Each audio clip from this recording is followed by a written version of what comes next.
کی کہ اپنوں کے ساتھ کیا معاملہ کیا جاتا ہے، تکلیف کا معاملہ کیا جاتا ہے، پریشان کرنے کا معاملہ کیا جاتا ہے،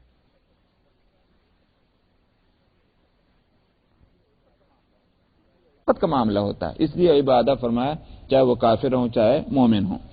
یا عبادی فتقون، اے میرے بندو مجھ سے ڈرتے رہو. والذین اجتنبوا الطاغوت ان یعبدوها وانابوا الی اللہ لہم البشریٰ، اور وہ لوگ کہ جو طاغوت سے بچ گئے. طاغوت حق کے مقابلے میں مراد شیطان اور شیطانی جو قوت ہیں جنہوں نے اپنے آپ کو طاغوت سے بچا لیا. کیسے بچایا؟ اس بات سے کہ وہ اس کی عبادت کریں. کیوں صاحب، دنیا میں کوئی بھی ہو، چاہے موحد ہو چاہے مشرک ہو، کوئی بھی شخص شیطان کی عبادت تو نہیں کرتا. کسی سے پوچھو جا کر کے تم کس کی عبادت کرتے ہو، کوئی کہے گا کہ میں شیطان کی عبادت کرتا ہوں. شیطان کی عبادت کوئی نہیں کرتا. مگر یہاں فرماتے ان یعبدوہا، بچ گیا شیطان سے اس بات سے کہ وہ اس کی عبادت کرتے. یہاں عبادت کیوں فرمایا؟ دنیا میں کوئی بھی شیطان کی عبادت نہیں کرتا. مفسرین اس بات پر متفق ہیں کہ یہاں عبادت سے مراد اطاعت ہے، فرما برداری ہے، فالو کرنا ہے. کسی کے حکم کو بے چون و چرا تسلیم کر لینا وہ بھی ایک قسم کی عبادت ہے. اس بات سے اللہ سبحانہ و تعالیٰ کی عبادت کے ہرگز یہ معنی نہیں ہے کہ نماز کا وقت آیا تو نماز پڑھ لیجئے اور اس کے بعد جو چاہے سو کرتے پھریے. زیادہ رمضان آیا تو روزہ رکھ لیجئے پھر جو چاہے سو کرتے پھریے. وہ نہیں. یہ جنہوں نے اپنے مذہب کو تباہ و برباد کیا ہے، یہ دراصل ان کا فلسفہ ہے کہ صاحب چرچ میں جائیں گے تو وہاں ریلیجن ہے، مذہب ہے، چرچ سے باہر دنیا ہے، ہم اس میں آزاد ہیں، جو چاہے سو کرتے پھریں. اسلام نے تو یہ فلسفہ نہیں رکھا. اسلام تو یہ کہتا ہے ہر چیز مذہب ہے. مسجد میں بھی مذہب، مسجد سے باہر بھی مذہب، گھر میں بھی مذہب، گھر سے باہر بھی مذہب، اور تو اور یہاں تک کہ آپ واش روم میں جائیں تو وہاں بھی مذہب کو فالو کرنا پڑے گا. حالانکہ یہ بات ایسی ہے کہ مشرکین نے تو مذاق اڑایا تھا. مشرکین نے مذاق اڑا کر کہا تھا کہ صاحب یہ ہے وہ آپ کی شریعت اور یہ ہیں وہ آپ کے نبی جو ہگنے مونتنے کی باتیں کرتے ہیں. اس لیے کہ اسلام میں یہ مسئلہ بھی ہے کہ اگر آپ استنجے کے لیے بیٹھے تو کیسے بیٹھیں. یہ مسائل بھی موجود ہیں فقہ کے اندر اور سنت سے یہ بھی ثابت ہے. تو اسی واسطے آپ دیکھ لیں زاد المعاد فی ہدی خیر العباد، حافظ ابن قیم کی سیرت نبی کریم صلی اللہ علیہ وسلم کے اندر بہترین کتاب ہے، بڑی مستند کتاب ہے حافظ ابن قیم کی. اس میں اور اسی طرح سے اور دوسرے جو سیرت کی جو محدثین کی لکھی ہوئی کتابیں، اس میں جہاں نبی کریم صلی اللہ علیہ وسلم کے اور معاملات ہیں وہاں یہ بھی ہے کہ آپ کے استنجا کے اندر معمول کیا تھا. اب ظاہر ہے کہ لوگ تو صاحب ایسی بات بھی کہیں کی جاتی ہے، یہ اسلام کے مکمل ہونے کی بات ہے. تو جب مشرکین نے اعتراض کیا کہ صاحب آپ کے پیغمبر جو ہیں وہ تو ہگنے موتنے کی باتیں کرتے ہیں، ابو بکر صدیق رضی اللہ عنہ نے انہی کے لفظ دوہرا کر فرمایا ہاں ہمارے پیغمبر وہی ہیں جو ہگنے موتنے تک کی بات بتلاتے ہیں. بس تک کا لفظ بڑھایا انہوں نے. یہ تو وقتوں یہ تو ہمارے پیغمبر کے اعلیٰ درجے کی ہونے کی بات ہے کہ انہوں نے کوئی چیز چھوڑی نہیں، سب کچھ بتلا دیا. تو میں نے کہا کہ اسلام مثلاً کہ آپ نے فرمایا کہ جب کوئی شخص استنجے کے لیے جائے فلا تستقبلوا القبلة ولا تستدبروها، جب تم لوگ کوئی شخص اس واش روم میں جائے، چاہے وہ واش روم بنا ہوا ہو یا کسی میدان میں جائے، فرمایا کہ قبلے کا نہ استقبال کرو نہ استدبار کرو، یعنی نہ تو اس کی طرف قبلے کی طرف پشت کرو اور نہ قبلے کی طرف رخ کر کے بیٹھو. یا آپ نے ہدایت فرمائی.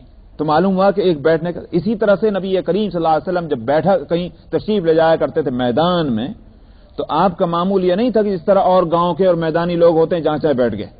ہندوستان میں بھی آپ نے ایسی قوموں کو دیکھا ہوگا کہ جو میدانوں میں رہتی ہیں، گاؤں میں رہتی ہیں، ان کے یہاں کوئی پردہ نہیں ہوتا، جہاں چاہے بیٹھ گئے. لیکن نبی کریم صلی اللہ علیہ وسلم کے لیے یہ عمل ملتا ہے ہم کو کہ جب آپ کو بھی ایسی صورت ہو، اور جو حضرات جا چکے ہیں سعودی عربیہ وہ جانتے ہیں کہ اگر وہاں کہیں پہاڑی علاقے ہیں تو بعض دفعہ میدانی علاقے ہیں، اور میدانی علاقے بھی ایسے کہ دور دور بھی کوئی آڑ اور پہاڑ نظر نہیں آتا. تب ایسی جگہ کیا صورت ہوتی تھی؟ نبی کریم صلی اللہ علیہ وسلم پردے کا یہ اہتمام فرماتے تھے، اور بھی کچھ نہیں تو آپ کے ساتھ جو وہ ڈھال ہوتی نا، کس کو ہوتے ہیں ڈھال، جس پر وہ جنگ میں کام آتی ہے، ہتھیاروں کو اس پر روکنے کے واسطے، اس کو ڈھال کہتے ہیں. عربی میں اس کو جنہ بھی کہتے ہیں، اور بھی اس کے بہت سے نام ہیں. تو بہرحال آپ کبھی کبھی اس ڈھال کو بھی پردے کے لیے استعمال فرماتے. اب یہ بھی چیز آپ کو حدیث کے اندر ملے گی. اسی میں یہ بھی ہوا کہ ایک دفعہ ایسا بھی ہوا کہ آپ کے پاس کچھ نہیں تھا کہ جس سے آپ پردہ کریں، اور درخت بھی تھے کھجور کے، تو وہ بھی ایک ادھر تو ایک ادھر۔ اب کھجور کے درخت کو آپ دیکھتے ہیں کہ اس کا تنا کون سا پردہ کر سکتا ہے، اتنا بڑا درخت نہیں ہوتا وہ کہ اس سے پردہ ہو۔ تو یہ آپ کے معجزات میں سے اس کو شمار کیا گیا کہ آپ نے انگلیوں سے دونوں درختوں کی طرف اس طرح اشارہ کیا، اور وہ دونوں درخت اپنی جڑوں کے ساتھ کھینچتے ہوئے چلے آگے اور ایک جگہ جڑ گئے، آپ نے وہاں استنجا فرمایا۔ یہ آپ کے معجزات میں سے۔ میں یہ عرض کر رہا ہوں کہ یہ تمام تفصیلات کیوں آئیں، اسی لیے صحابہ نے ان کو محفوظ کیا کہ صحابہ سمجھتے تھے کہ یہ بھی شریعت ہے، یہ بھی دین ہے۔ تو یہ اسلام جو ہے یہ صرف مسجد میں آ کر جو عمل کیا جاتا ہے اس کا نام اسلام نہیں، اسی کا نام عبادت نہیں ہے، بلکہ عبادت ہر وہ عمل ہے کہ جو اللہ اور اس کے رسول کی مرضی کے مطابق ہو، وہ سب عبادت ہے۔ اب اگر وہ کام اللہ اور اس کے رسول کی مرضی کے مطابق کر رہے ہیں تو آپ اللہ کی عبادت کر رہے ہیں، کسی اور کی مرضی کے مطابق کر رہے ہیں تو اس معاملے میں آپ نے اللہ کی عبادت نہیں کی۔ اب دوسرے کی عبادت کی نہیں کی وہ مسئلہ الگ ہے، لیکن آپ نے اس معاملے کے اندر اللہ کی عبادت نہیں کی۔ تو یہاں ان یعبدوہا سے مفسرین یہ مسئلہ نکالتے ہیں، اور بھی قرآن پاک کی آیت ہیں۔ تو جو لوگ یہ سمجھتے ہیں کہ صاحب شرک کے معنی یہی ہیں کہ بس کسی اللہ کو چھوڑ کر کسی اور کی عبادت شروع کر دیجئے، پوجا شروع کر دیجئے، یا اس کی نماز پڑھنی شروع کر دیجئے، یہ کون کرے گا؟ اگر یہی صرف شرک ہوگا تو یہ کوئی نہیں کرتا الا ماشاء اللہ۔ یہ بھی شرک ہے کہ جن معاملے میں اللہ اور اس کے رسول کا کوئی حکم ہے، اس معاملات کے اندر ہم اللہ اور اس کے رسول کے حکم کے خلاف کسی اور کا حکم مانیں، یہ بھی دراصل اس کی عبادت ہے۔ یہاں ان یعبدوہا کے لفظ سے یہ مسئلہ نکلتا ہے۔ وَأَنَابُوا إِلَى اللَّهِ لَهُمُ الْبُشْرَى، فرمایا کہ اور انہوں نے توجہ کی اللہ کی طرف، متوجہ ہوئے وہ اللہ کی طرف۔ یہ لو لگائی اللہ، ظاہر ہے کہ دوسروں سے کیوں بچے۔ دو چیزیں یہاں وَأَنَابُوا إِلَى اللَّهِ سے ایک نقطہ اور نکلتا ہے، اور وہ یہ کہ بھائی تم اس دروازے سے کیوں نہیں جا رہے، اس دروازے سے کیوں جا رہے؟ ایک مثال میں ہے بھائی یہ کام کیوں کر رہے، یہ کیوں نہیں کر رہے؟ ایک شخص کہے بھائی میرا دل نہیں چاہتا، میرا نہیں دل چاہتا یہ کام کرنے کو، ایک تو جواب یہ ہے۔ اور دوسرا جواب کیا ہے؟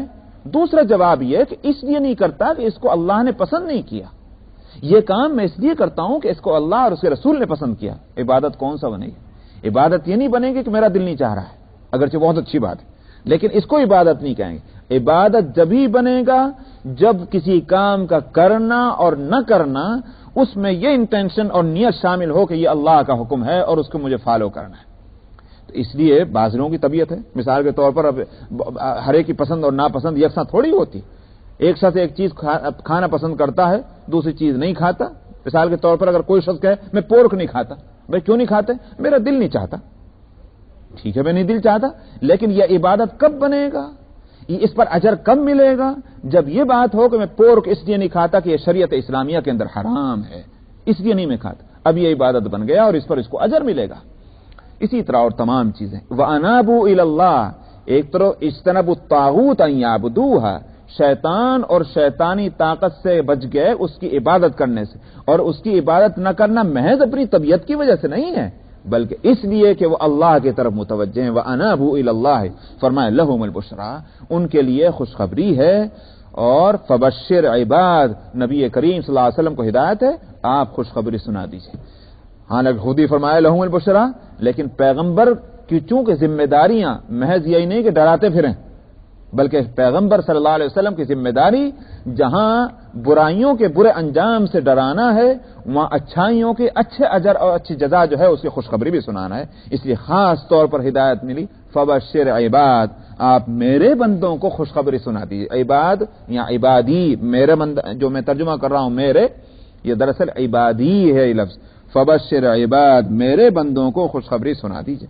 الذین یستمعون القول فیتبعون احسنہ، کون ہیں وہ میرے بندے جن کو خوشخبری سنانی؟ کیا کتنی مکمل بات ہوتی چند آیتوں کے اندر۔ جیسے وہاں الخسران المبین کے جو مستحق ہیں ان کو بتایا تھا یہ لوگ ہیں، میری خوشخبریوں کے مستحق کون ہیں ان کو بھی تو بتانا ہے۔ ان کو فرماتے ہیں جنہوں نے سنا ہے بات کو۔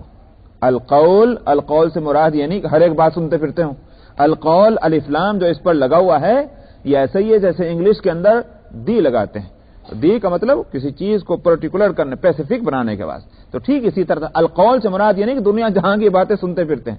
القول سے مراد ایک متعین ایک بات ہے، اور اس سے مطلب کیا ہے؟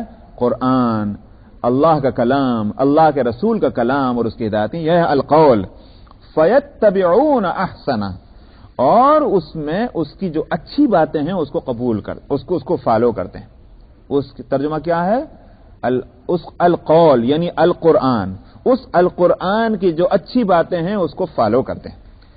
اس کے یہ معنی نہیں ہے کہ قرآن میں کچھ باتیں اگر اچھی ہیں تو کچھ باتیں ایسی بھی ہیں جو اچھی نہیں ہیں، تو اچھی باتوں کو لے لیتے ہیں باقی چھوڑ دیتے ہیں، یہ مراد نہیں ہے. بلکہ قرآن پورا کا پورا ہی اچھا ہے، مگر کہاں یہی جاتا ہے کہ بھئی ہم جو ہیں ہم اچھی باتیں لے رہے ہیں، کہاں یہی جاتا ہے. اگرچہ پورا قرآن اچھا ہی ہے، جیسا کہ خود آگے بھی ایک آیت آئے گی، وہاں پورے قرآن کو احسن الحدیث فرمایا. نمبر 1. نمبر 2 جواب یہ ہے کہ یہاں احسن کا لفظ فرمایا ہے.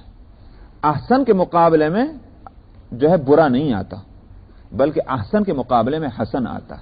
سمجھ میں آیا نہیں؟ اردو میں ترجمہ کروں میں کہوں یہ چیز زیادہ اچھی ہے، اس کے مقابلے میں یہ نہیں آئے گا کہ اس کے مقابلے میں کوئی چیز جو ہے وہ بری ہے، بلکہ اس کے مقابلے میں جو چیز آئے گی وہ ہے کہ اچھی ہے. اچھی کے مقابلے میں بری آتی ہے، لیکن زیادہ اچھی کے مقابلے میں بری نہیں آتی، زیادہ اچھی کے مقابلے میں اچھی آتی ہے. جب ہم یہ کہیں کہ بھئی یہ کام بہت اچھا ہے، اس کے معنی کیا ہے کہ اس کے مقابلے میں جو چیز ہے وہ بہت اچھی نہیں، اچھی ہو سکتی. فیتبعون احسنہ، اس کی بہت اچھی باتوں کے معنی یہ ہے کہ قرآن حکیم میں بے شک کچھ چیزیں اچھی ہیں، کچھ چیزیں بہت اچھی ہیں. کیسے؟ مثلا تھوڑی دیر کے لیے مان لیجئے کہ اخلاقیات کا معاملہ، جو جس کو کہتے ہیں مورالٹی، جو اخلاق ہے، قرآن حکیم میں دونوں چیزیں ملتی ہیں. جزاء سیئۃ سیئۃ مثلھا، ایک برائی کا بدلہ اسی جیسی برائی سے. بالکل درست ہے، یہ جیسی برائی کی ویسی اس کی بدلہ دیجیے. مثال کے طور پر کسی نے تھپڑ مارا، آپ جائیں کورٹ میں، اسلامی کورٹ میں، آپ کہیں کہ اس نے مجھے ستایا ہے، اس کو سزا ملے. یہ تو ہوا جزاء سیئۃ سیئہ. اور فرمایا فمن عفا واصلح فاجرہ علی اللہ، جس نے معاف کر دیا، معاف ہی نہیں کیا بلکہ اور اوپر سے مزید تیسرا قدم کیا، اس کی اصلاح کی فکر میں لگ گئے کہ بھئی آج اس نے یہ برائی میرے ساتھ کی ہے، کہیں کسی اور کے ساتھ نہ کر بیٹھے، اس لیے اس کی اصلاح میں لگ گئے. فرمایا اس کا اجر اللہ پر ہے، اس عمل کا. تو معلوم ہے یہاں 3 چیزیں ہو گئی. ایک ہے برائی اگر کسی نے کی اس کا ٹھیک اس کے برابر بدلہ دے دینا، ایک عمل. دوسرا عمل معاف کر دینا. تیسرا عمل معاف کرنے کے ساتھ اس کی اصلاح کی فکر کرنا. یہ 3 بالکل الگ چیز ہے. مفسرین اور علماء ان کو نام الگ الگ دیتے ہیں. اخلاق کے ان 3 درجوں کا الگ الگ نام دیتے ہیں. ایک ہے خلق حسن، یہ تو ہوا جزاء سیئۃ سیئۃ مثلھا، برائی کا بدلہ اسی جیسی برائی سے دے دیا جائے. دوسرا درجہ ہے خلق کریم، وہ ہے فمن عفا، جس نے معاف کر دیا. تیسرا درجہ ہے خلق عظیم، معاف کرنے کے ساتھ اصلاح کی فکر میں لگ گئے. نبی کریم صلی اللہ علیہ وسلم کو یہی تیسرا درجہ حاصل تھا. انک لعلی خلق عظیم، اللہ کی شہادت یہ اللہ سبحانہ و تعالیٰ کی، اے پیغمبر آپ بلا شبہ خلق عظیم پر ہیں. یہ تیسرا درجہ جو اعلیٰ ترین درجہ ہے اخلاق کا وہ. تو قرآن حکیم کے اندر تو تینوں چیزیں موجود ہیں. اب ظاہر ہے کہ جب تینوں چیزیں موجود ہیں اور تینوں میں درجے ہیں تو یہی کہا جائے گا کہ خلق عظیم جو ہے وہ خلق کریم کے مقابلے میں احسن ہے، اور خلق کریم جو ہے وہ خلق حسن کے مقابلے میں احسن ہے.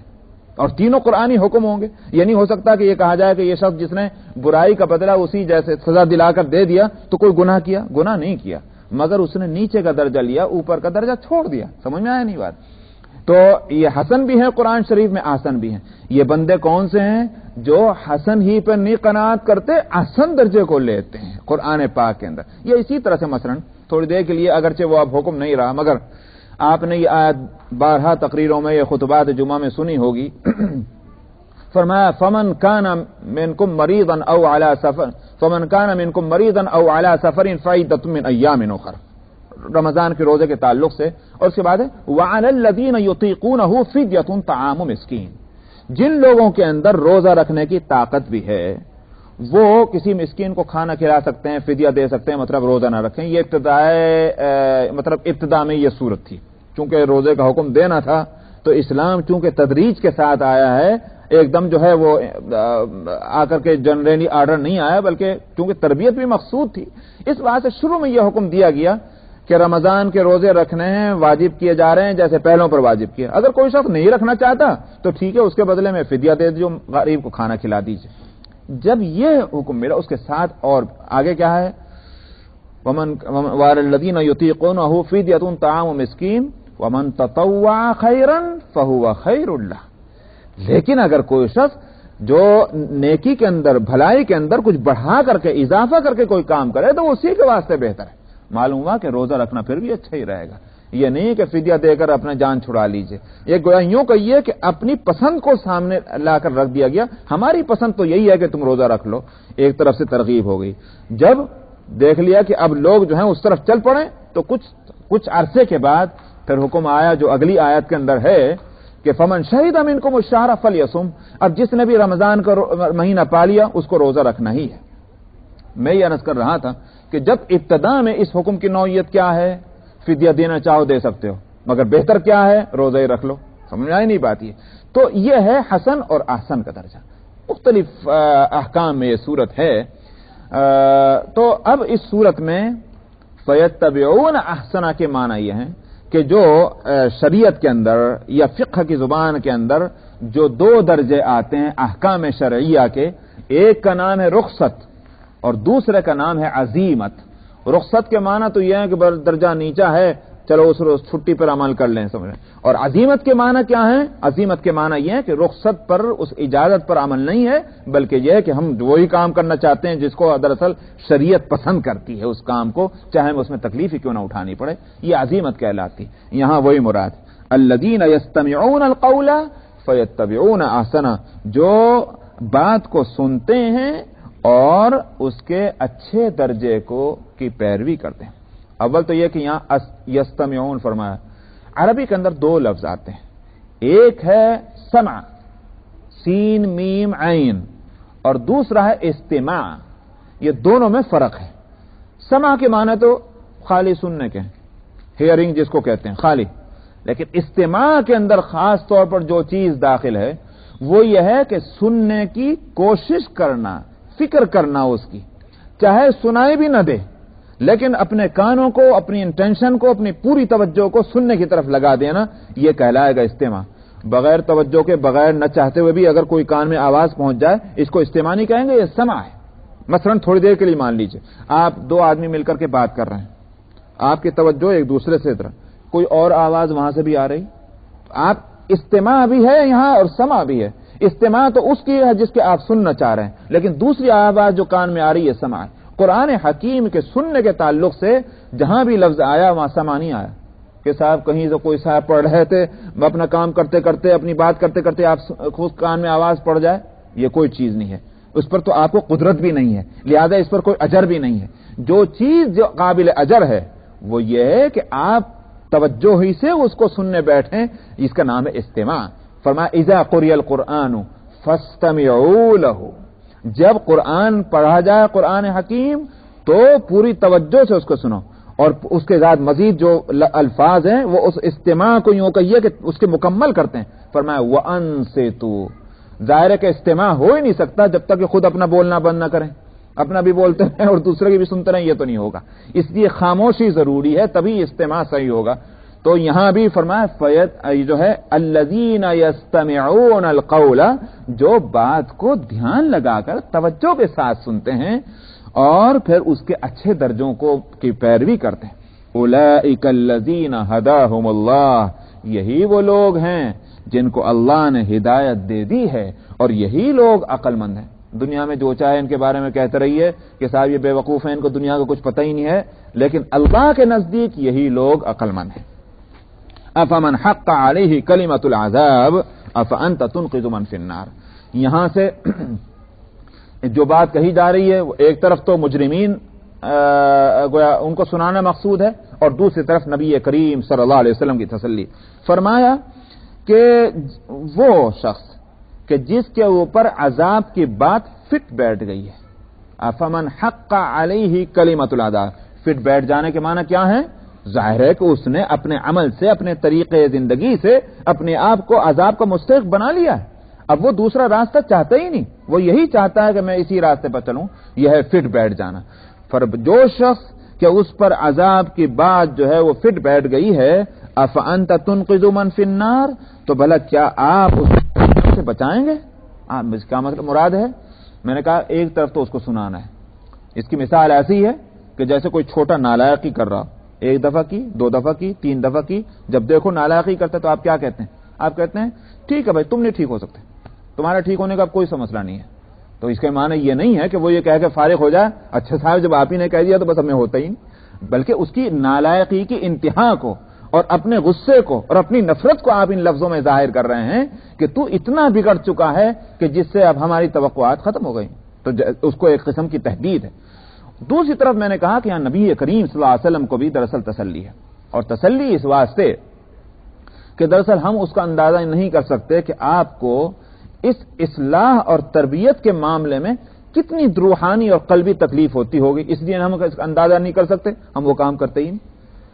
ہم کون سی تربیت کا کام کر رہے ہیں اور جو ہے اصلاح کا کام، کہ جو اس کے جو مطلب یہ اس کی راہ کی جو مشکلات ہوں وہ اس سے ہم کو دو چار ہونا پڑے، پھر اس کی وجہ سے جو روحانی تکلیف ہو وہ ہم کو جھیلنی پڑے، اس لیے ہم کو اس کا اندازہ نہیں ہوتا۔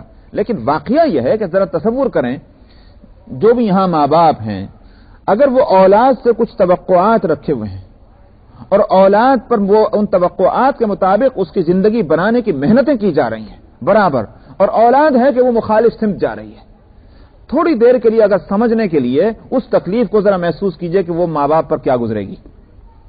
نبی کریم صلی اللہ علیہ وسلم، ویسے تو ہر نبی، مگر نبی کریم صلی اللہ علیہ وسلم کا درجہ ان سب سے بڑھ کر یہ کہ آپ امت کے افراد کی اصلاح کے لیے زیادہ کوشاں رہیں بنسبت ماں باپ کے اپنی اولاد کے تعلق سے، ان سے کہیں زیادہ آپ نے محنتیں کی اور کوششیں کی، رات کو رات نہیں سمجھا، دن کو دن نہیں سمجھا، ہر ممکن کوشش کسی کو سمجھانے کی جو ہو سکتی ہے وہ سمجھا دی۔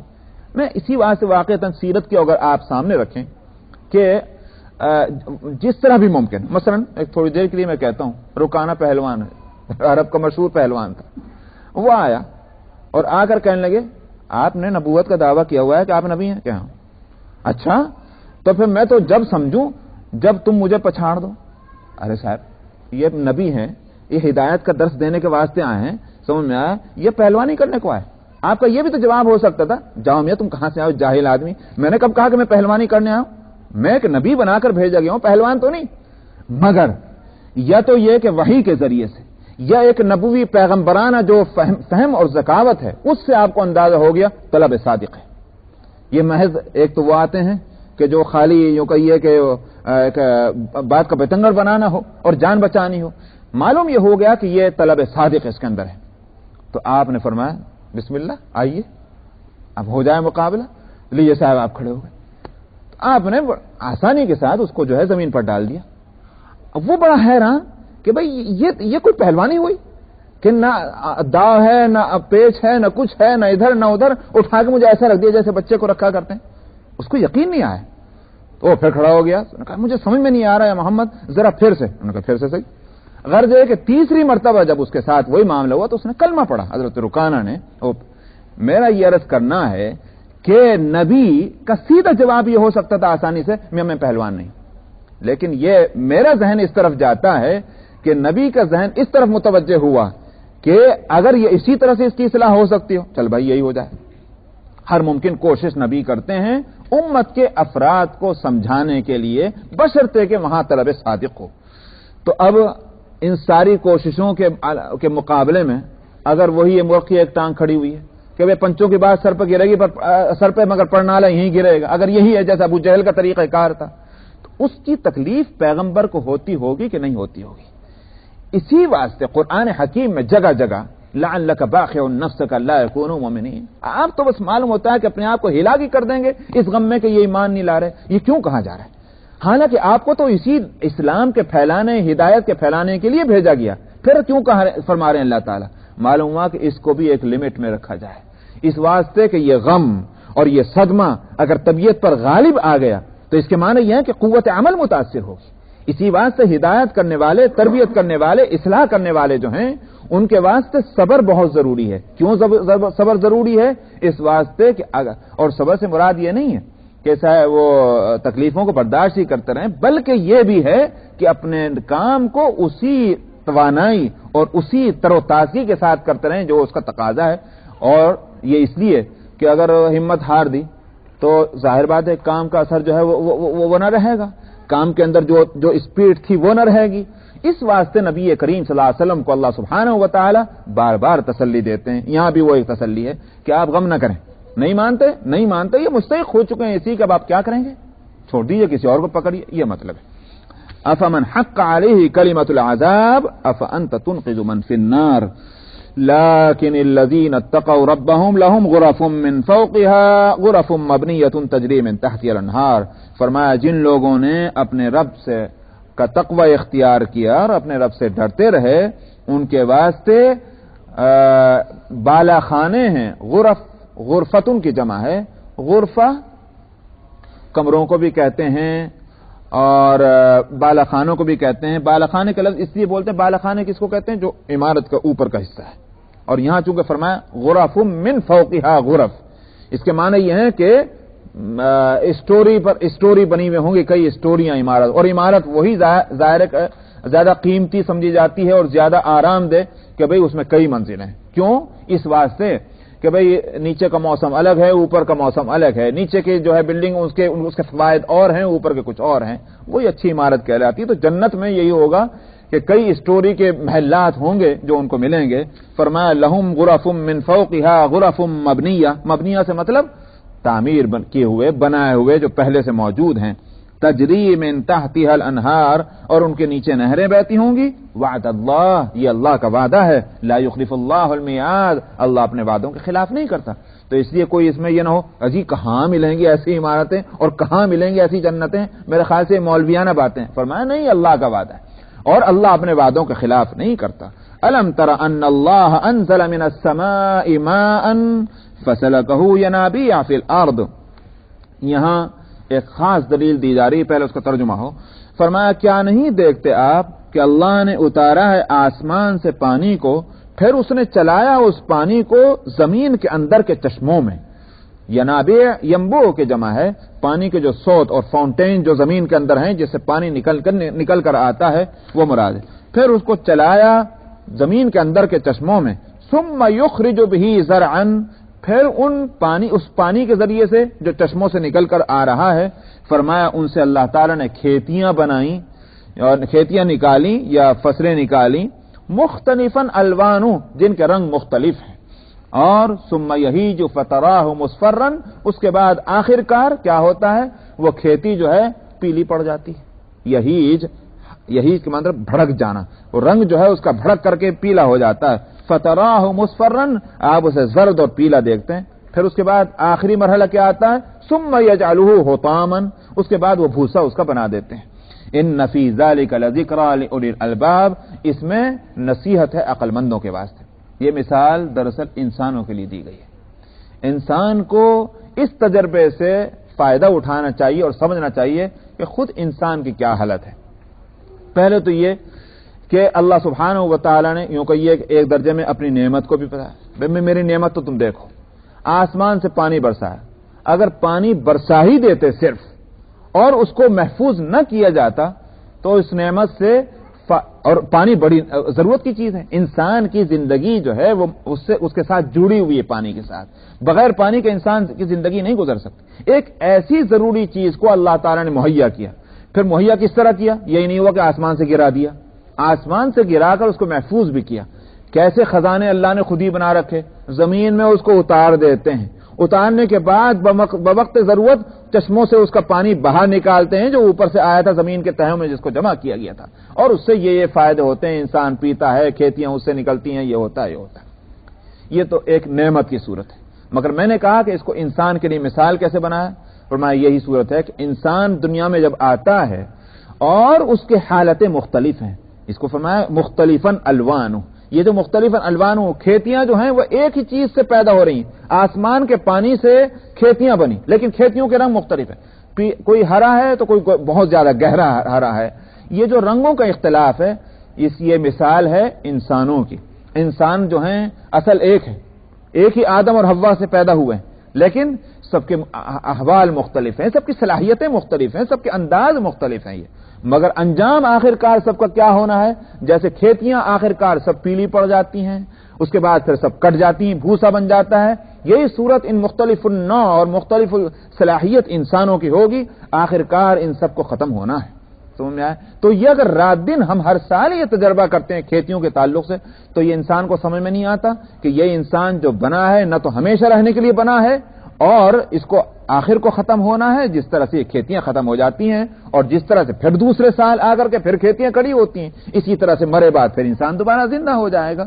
یہ تو اللہ کی طرف سے یہ نظام ہے، اس لیے فرمایا تھا ان فی ذلک لذکری لاولی الالباب، اس میں نصیحت ہے عقل مندوں کے واسطے۔ افمن شرح اللہ صدرہ للاسلام فہو علی نور من ربہ، اور فرمایا جس کا سینہ اللہ نے اسلام کے لیے کھول دیا وہ اپنے رب کی طرف سے ایک روشنی پر پہنچ گیا، اس کو روشنی اور نور حاصل ہو گیا۔ سینہ کھول دینے کے معنی یہی ہے کہ بات اس کے سمجھ میں آ گئی، شرح یشرح، سینہ کھول دیا، کشادہ ہو گیا، تنگی نہیں ہے سینے کے اندر، کوئی بات سننے کو اور ماننے کو تیار ہی نہیں ہے، بلکہ یہ کشادہ سینہ ہونے کے معنی یہی ہوتے ہیں کہ بات اچھی ہے تو فوراً اس کو قبول کر لیتا ہے۔ اسلام کے لیے جس کا سینہ کھول دیا اللہ کی طرف سے اس کو روشنی مل گئی۔ روشنی کہیں کہ روشنی اس کی کہ اب علم جو ہے وہ ایک روشنی ہے، ہدایت ایک روشنی ہے، اس کے مقابلے میں گمراہی اور جہالت جو ہے وہ اندھیرا ہے۔ اندھیرے میں آدمی یہاں ٹکرا جائے، وہاں ٹکرا جائے، وہاں گر جائے، وہاں گر جائے، سوائے نقصان کے اور کیا ہے؟ روشنی ہے تو آدمی نفع نقصان کو سمجھ سکتا ہے کہ بھئی کیا چیز مفید ہے اور کیا چیز نقصان دہ ہے، فائدے والی چیز کو لے سکتا ہے، نقصان والی چیز کو چھوڑ سکتا ہے۔ اسلام ایک روشنی ہے، ایک نور ہے، اس روشنی میں آدمی سمجھ سکتا ہے کہ میرا انجام کہاں اچھا اور کہاں برا، اور اچھے انجام کی کوشش کر سکتا ہے اور برے انجام سے اپنے کو بچا سکتا ہے۔ فویل للقاسیۃ قلوبہم من ذکر اللہ، فرمایا تو پھر بربادی ہے ان لوگوں کے لیے کہ جن کے دل سخت ہو گئے ہیں اللہ کی یاد کے تعلق سے۔ قاسیہ قساوت، قساوت شرح کے مقابلے میں ہے، جو شرح صدر کشادہ ہو جانا، یہاں دل کا تنگ ہو جانا، دل تنگ ہے تو اب کوئی بات جو ہے ان کے دل میں نہیں آتی، اللہ کی یاد بھی ان کو نہیں ہوتی۔ فرمایا اولئک فی ضلال مبین، یہ کھلی گمراہی کے اندر ہیں، جیسے وہ روشنی میں ہے یہ کھلی گمراہی میں ہے۔ گمراہی کا مطلب کیا ہے؟ اب راستہ نہیں مل رہا، ادھر جائیں ادھر جائیں، کہاں جائیں کچھ پتہ ہی نہیں، اس کو کہتے ہیں ضلالت، گمراہی، یہ کھلی گمراہی کے اندر ہے۔ بس یہیں تک رکھیے، انشاءاللہ بقیہ آئندہ۔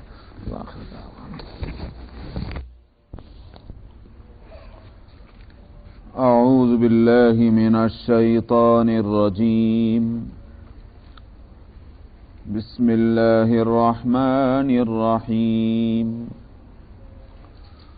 اللہ نزل احسن الحدیث کتابا متشابہا مثانیہ تقشعر منہ جلود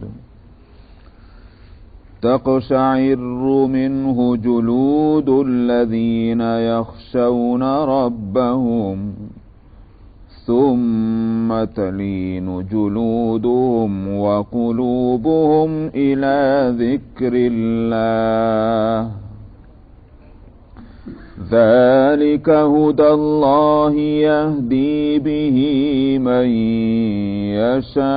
يشاء ومن يضلل الله فما له من هاد أفمن يتقي بوجهه سوء العذاب يوم القيامة وقيل للظالمين ذوقوا ما كنتم تكسبون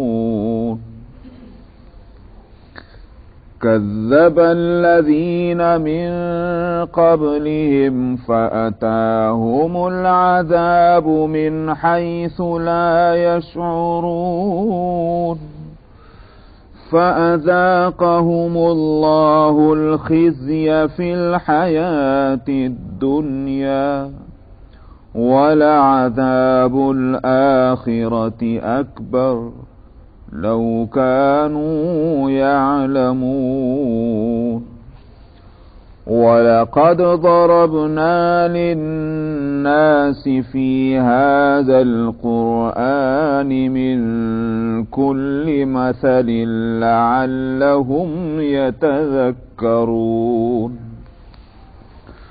قرآنا عربيا غير ذي عوج لعلهم يتقون ضرب الله مثلا رجلا فيه شركاء متشاكسون ورجلا سلما لرجل هل يستويان مثلا الحمد لله بل أكثرهم لا يعلمون إنك ميت وإنهم ميتون ثم إنكم يوم القيامة عند ربكم تختصمون فمن أظلم ممن كذب على الله وكذب بالصدق إذ جاءه أليس في جهنم مثوى للكافرين والذي جاء بالصدق وصدق به أولئك هم المتقون لهم ما يشاءون عند ربهم ذلك جزاء المحسنين ليكفر الله عنهم أسوأ الذي عملوا ويجزيهم أجرهم بأحسن الذي كانوا يعملون أليس الله بكاف عبده ويخوفونك بالذين من دونه ومن يضلل الله فما له من هاد ومن يهد الله فما له من مضل أليس الله بعزيز ذي انتقام صدق الله العظيم.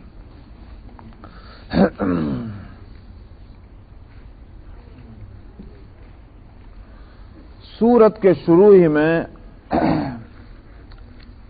قرآن حکیم کا ذکر آیا تھا. ابتدائی سورت کی ہوئی تھی اس بات سے کہ تنزیل الکتاب من اللہ العزیز الحکیم، یہیں سے سورت شروع ہوئی تھی، جس سے بات سمجھ میں آ سکتی تھی اور آئی کہ سورت کا اہم مضمون جو ہے وہ قرآن حکیم کے کتاب اللہ ہونے کو ثابت کرنا ہے، جس سے خود نبی کریم صلی اللہ علیہ وسلم کی نبوت ثابت ہوگی. درمیان میں توحید کے دلائل بھی آتے رہے مل جل کر. پھر اس کے بعد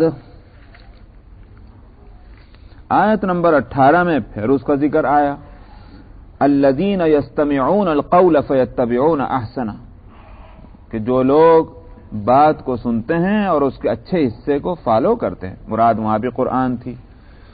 پھر دوسرے مضامین بیچ میں آئے تو پھر اسی قرآن کے اسی اصل جو مین مضمون ہے، مین ٹاپک ہے سورت کا، اس کو پھر لائے.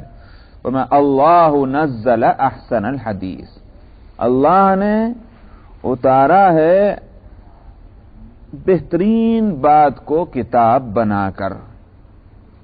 نزل ينزل تنزیل، انزلہ اور نزلہ عربی کے اندر دو لفظ آتے ہیں. قرآن حکیم کے تعلق سے دونوں لفظوں کا استعمال کیا گیا.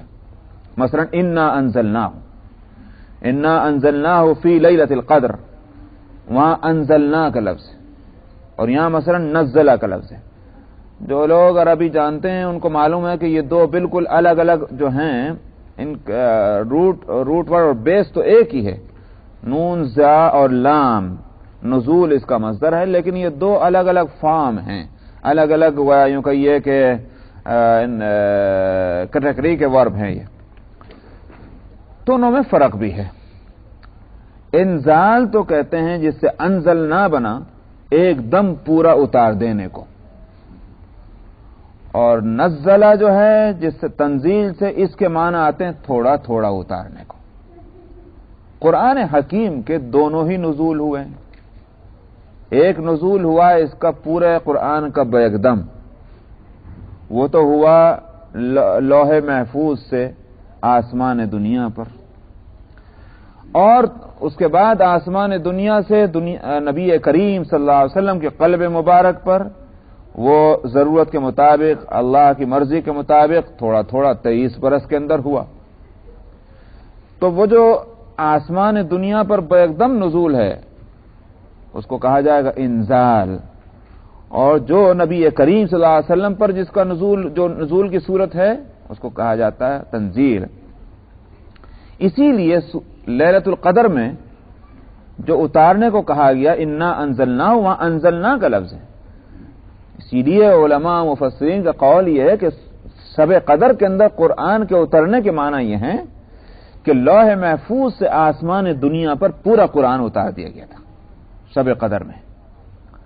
اب اس کے بعد وہاں سے نبی کریم صلی اللہ علیہ وسلم پر حسب ضرورت تھوڑا تھوڑا اترتا رہا، تو کہیں تو قرآن شریف کے لیے لفظ انزلنا اور انزلہ لاتے ہیں، اور کہیں اس کے لیے نزلہ اور نزلنا لاتے ہیں۔ یہاں نزلہ ہے، ہم نے مانا دونوں کے اردو میں ایک ہی ہوں گے، اتارنا۔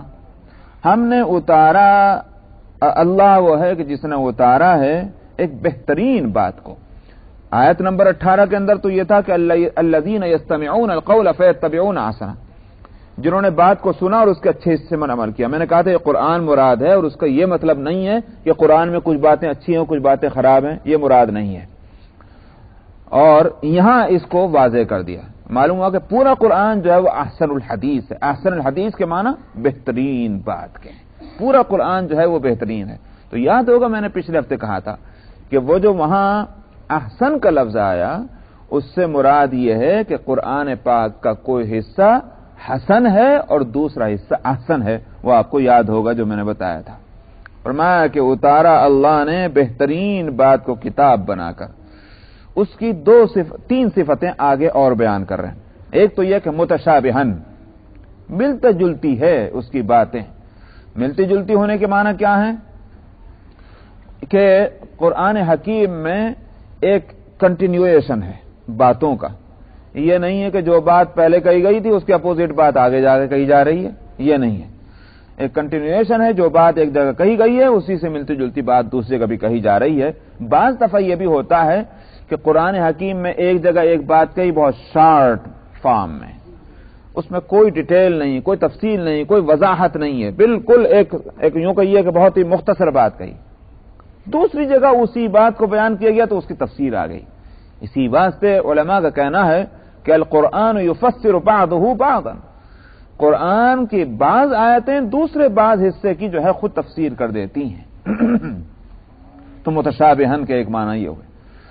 اور الفاظ کے اعتبار سے بھی دیکھا جائے تو واقع یہ ہے کہ ایسے قرآن پاک کی آیتیں ایسی معلوم ہوتی ہیں کہ جیسے ایک وزن کی ہیں۔